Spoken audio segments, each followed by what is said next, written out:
ঠাকুমার হাতে পুরোনো দিনের সেই রান্না আজ নেই ঠাকুমা, কিন্তু তার স্বাদটা কিন্তু আজও রয়ে গিয়েছে। আজকে আমি গাছ থেকে একটা কচি চাল কুমড়ো, দেখো গাছের মধ্যে চাল কুমড়োটা হয়ে রয়েছে, আর পাশে কত পেঁপে গাছ হয়েছে। এদিকে আমি চাল কুমড়োটা পেরে নেব।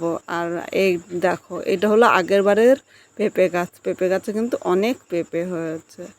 চলো তাহলে এখন আর কথা না বলে আগে চাল কুমড়োটা নিয়ে নিচ্ছি। আমি গাছের থেকে চাল কুমড়োটা পেরে নিচ্ছি, ইচ্ছে করলে তোমরা কিন্তু বাজার থেকেও আনতে পারো যাদের বাড়িতে নেই। আর এখন খুব সহজেই চাল কুমড়োটা কিন্তু পাওয়া যাচ্ছে।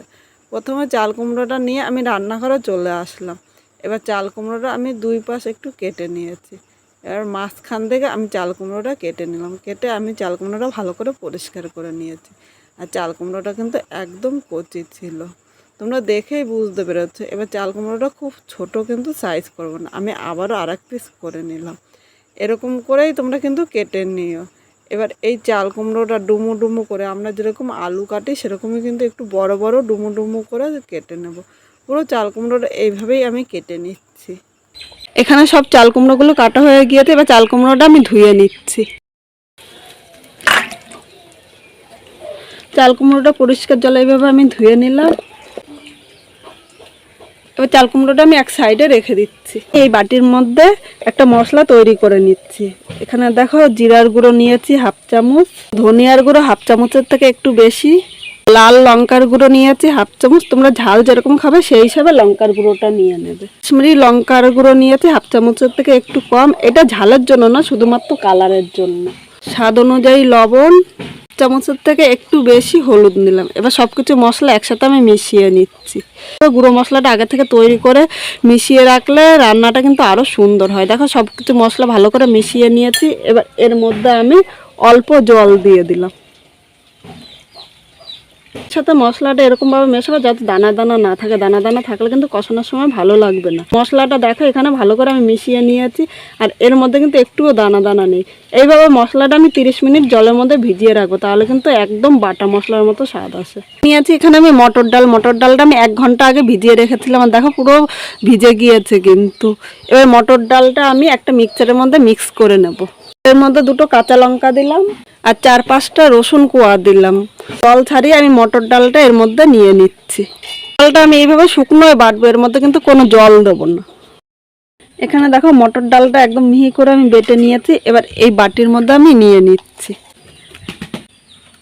তো ডালটা নিয়ে নিয়েছি। এবার এর মধ্যে আমি স্বাদ অনুযায়ী লবণ দিলাম। লবণটা ডালের সাথে নেড়ে চেড়ে মিশিয়ে নিচ্ছি। এবার এই ডালটা আমি এক সাইডে রেখে দিচ্ছি। উনুনে আমি একটা কড়াই বসিয়ে দিলাম। কড়াইটা আমি ভালো করে গরম করে নিচ্ছি। এর মধ্যে তেল দিয়ে দিয়েছি। এবার তেজপাতা হাফ করে রেখে দিলাম, তেজপাতাটা দিয়ে দিলাম। একটা শুকনো লঙ্কা, 1 চামচ জিরা সম্বাদ দিয়ে দিয়েছি। 2 সেকেন্ড ভেজে নিচ্ছি। এখানে যে চাল কুমড়োগুলো কেটে রেখেছিলাম, চাল কুমড়োগুলো দিয়ে দিলাম। স্বাদ অনুযায়ী লবণ দিলাম, আর হাফ চামচ হলুদ দিয়েছি। এবার লবণ ও হলুদটা মিশিয়ে আমি চাল কুমড়োটা হালকা লাল করে ভেজে নিচ্ছি। চাল কুমড়োটা হালকা লাল করে আমি ভেজে নিয়েছি। এবার এই জায়গায় আমি 1 চামচ আদা কুচি দিলাম। আদা কুচিটা 2 মিনিট এর সাথে নেড়ে চেড়ে নিচ্ছি, তাহলে আদা থেকে কাঁচা গন্ধটা আর থাকবে না। আদা কুচিটা 2 মিনিট নেড়ে চেড়ে নিয়েছি। এবার এখানে বাটিতে যে মশলাটা তৈরি করে রাখলাম, মশলাটা দিয়ে দিলাম। বাটির মধ্যে অল্প মশলা লেগেছিলো, বাটিটা ধুয়ে তাই অল্প জল দিয়ে দিলাম। এবার সব কিছু মশলা আমি কষিয়ে নিচ্ছি। এখানে দেখো বন্ধুরা, মশলাটা কষানো হয়ে গিয়েছে, আর মশলা থেকে সুন্দর একটা গন্ধ বেরিয়েছে।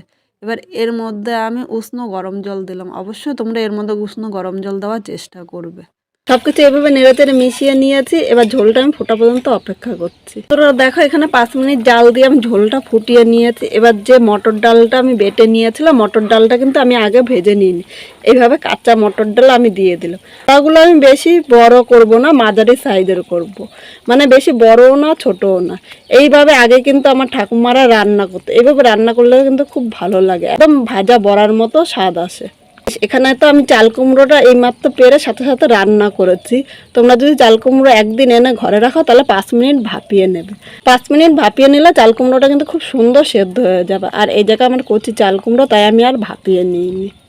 সব মটর ডালগুলো দিয়ে দিলাম, আর এখন কিন্তু বেশি নাড়া দেবো না, তাহলে মটর ডালগুলো ভেঙে যেতে পারে। এইভাবে আগে আমার ঠাকুমারা রান্না করতো। এইভাবে রান্না করলে কিন্তু তেলও অনেকটা কম লাগে। মিনিট আমি আবার ঝোলটা ভালো করে ফুটিয়ে নেবো, আর 5 মিনিট পরে তোমাদের দেখাচ্ছি। আর আমি যেইভাবে রান্না করেছি তোমরা যদি সেইভাবে রান্না করো তা অবশ্যই খেয়ে কীরকম লাগলো কমেন্টের মাধ্যমে জানাতে ভুলবে না।